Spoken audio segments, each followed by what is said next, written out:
Well, I know as well as you know, there's a lot going on today, a lot of stuff to cover. We're going to cover all of it, okay? A lot of companies reporting earnings in this after hour window. We're going to start with Microsoft today. Got a couple others to do after this as well, but we're going to take a peek at Microsoft. You see the thing shot down pretty big after hours, down 3.5%.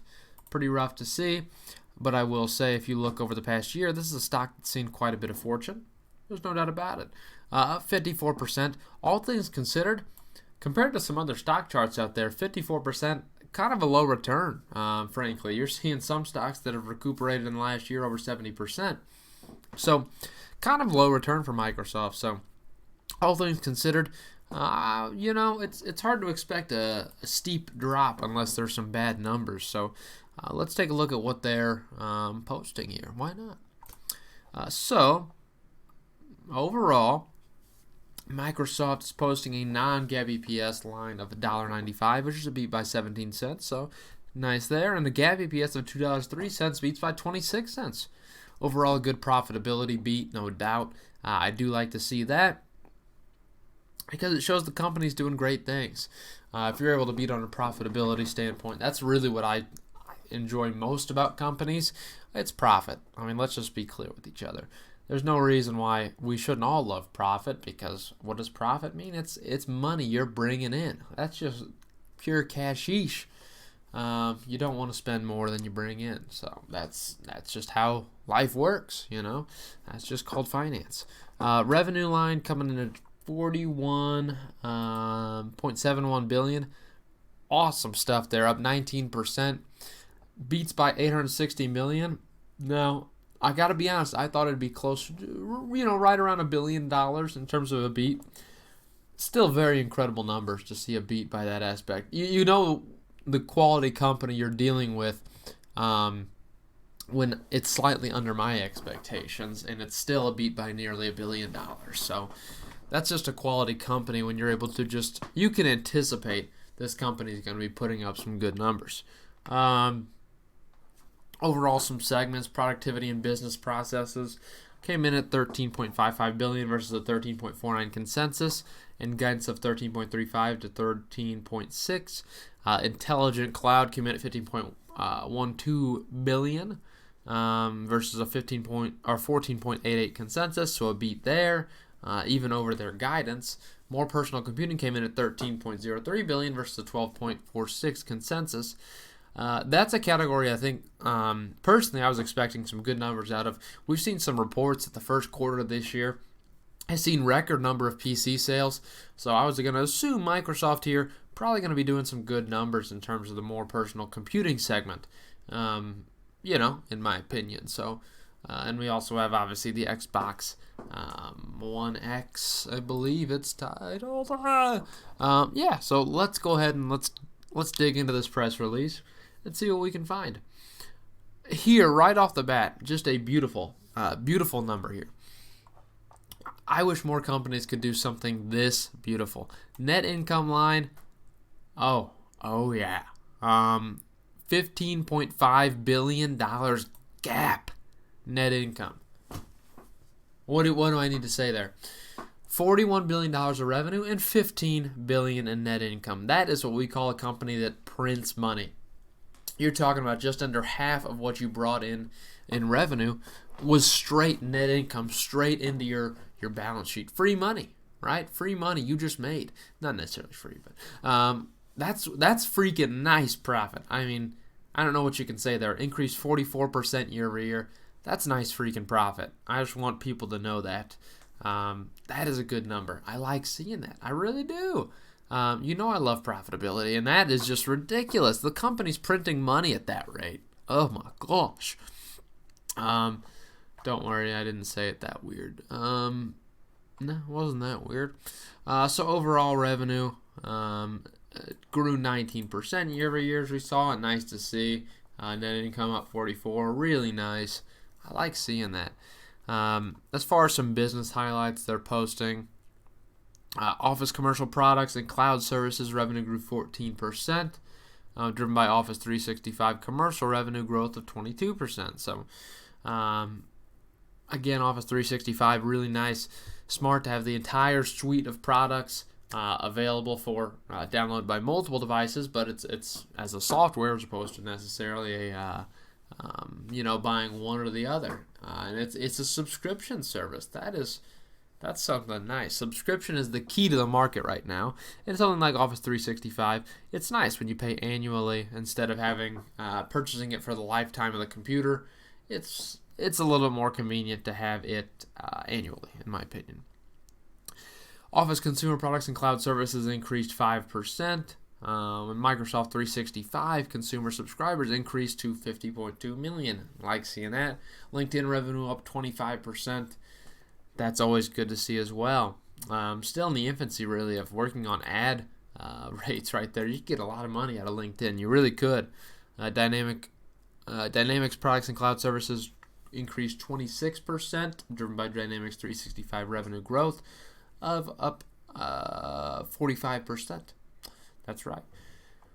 Server products and cloud services revenue grew 26%, with Azure growing 50%. That is nice.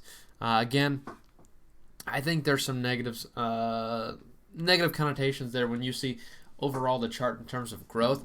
The Azure platform used to grow around 70% every quarter. I think that some investors likely have a lack of intelligence, and they believe that 70% clip should continue for the eternity of this platform. And let's be clear with each other. These people are dumb, all right? We're growing by similar dollar amounts every single quarter, but that just means the percentage is going to go down every single quarter because that same dollar amount is worth a smaller percentage growth because of the fact that the base number is getting larger. We need to understand this. The law of large numbers tells us this, okay? But here's the thing. Investors are irrational. They're irrational, and they don't use their brain that much if they have one, unfortunately. It's something we must deal with. So let's just be clear. Great numbers, even from the cloud segment, which really is what makes the stock trade up or down depending on earnings. It's all about cloud numbers for them. Windows OEM revenue increased 10%. Commercial products and cloud services increased 10%. Xbox content and services revenue grew 34%. Again, it's a segment I called out as going to be a significant success in this quarter, and no shocker it was. The gaming sphere as a whole was up massively. Not only hardware, but software. Everything was up massively in terms of what they're able to do. Search advertising revenue increased 17%, which is surprising. Does anyone use Bing? I don't know about that one. Bing, not necessarily my cup of tea. I think, Bing, we don't use Bing in this house, okay? Google's got my search provider, unfortunately. Sorry, Microsoft. But you grew revenue. Again, it's because ad rate's growing big time. Surface revenue also up 12%. That's good. That's good stuff to see. To Surface products growing by that margin.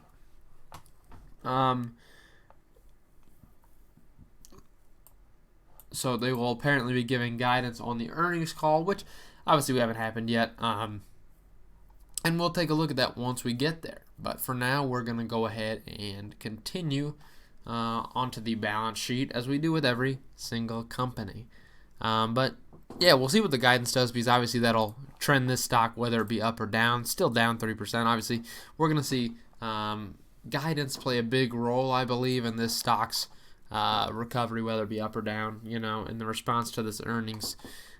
I can't see anything that would throw investors off. I can guarantee you the downward movement's because of a slower growth rate in cloud, but the fact that you're growing by 50%, I don't know how that's a negative number. I don't know how that's negative to anyone. Maybe I'm the crazy one, but if I grew my assets by 50% next year, I would be ecstatic. Okay?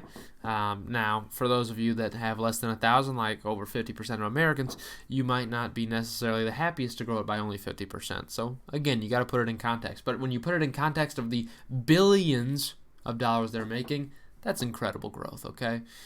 Wish I had that money. But let's look at the balance sheet here as I adjust my glasses. I need some tape in the middle to keep them up. Frankly, I need them. Total cash and cash. Oh, that's right. Let's look at total assets here. Total current assets. It's an interesting 9 months comparison. So 9 months works, but it's better than 1 quarter. We like looking at comparisons. Total current assets coming in at 165.6 billion compared to 181.9 billion of just 9 months ago. And again, the big change being in accounts receivable as well as short-term investments decreased quite a bit. I'm going to assume they probably paid down some debt with all this money they were bringing in. Total assets as a whole, though, did rise. $308.8 billion compared to $301.3 billion of the year prior. Talk about huge balance sheet. That's huge. Look at those assets, man. Growth in overall property. Pretty well every segment here grew, so that's good to see. Total current liabilities sitting at 72.1 compared to 72.3 of 9 months ago. So not really much change there. A little bit sold down. And total assets in general, or total liabilities in general, as I guessed, did decrease. 174.3 compared to 183 of the 9 months ago. Not year prior, of 9 months ago. So I like to see it. Again, I assume that would be the case when you see the decrease in short term. I'm assuming they paid down some either debt or it may have been just some short term potential things they had to pay off. Overall, equity rose by quite a good margin in the last 9 months. 134.5 billion compared to 118.3 billion. That's good stuff. That's a beautiful balance sheet. I don't know what else to say there. It's a beautiful balance sheet, right? The company's trading at a PE ratio right now. It's going to be sitting right around probably 38 as of this earnings report. Probably a little bit lower now. And a market cap of nearly $2 trillion. So you got to mention that. Market cap's nearly $2 trillion. But you got to put into consideration this company's going to probably be bringing in right around $200 billion this year. All things considered, it's not incredibly expensive. I mean, sure, it's a little bit expensive. We're talking about 10 times that for a company that's growing at significant rates, over 10%, on the forefront of pretty well every industry that they're in. This is a company that warrants a high valuation. It really is, especially the fact that they literally print money. I mean, they're printing more money than Jerome Powell, and they pay a dividend. It's a consistent company. I love it. Microsoft, it stays a buy in my mind with a downward movement here of 3%. I think this is a stock worth picking up because over the long haul, you're going to love this investment. I can just assure you of that. Come 5 years from now, you're going to love your investment in Microsoft as I'm going to. I know that for sure. So that's what I got for you today. Hope you had a great one.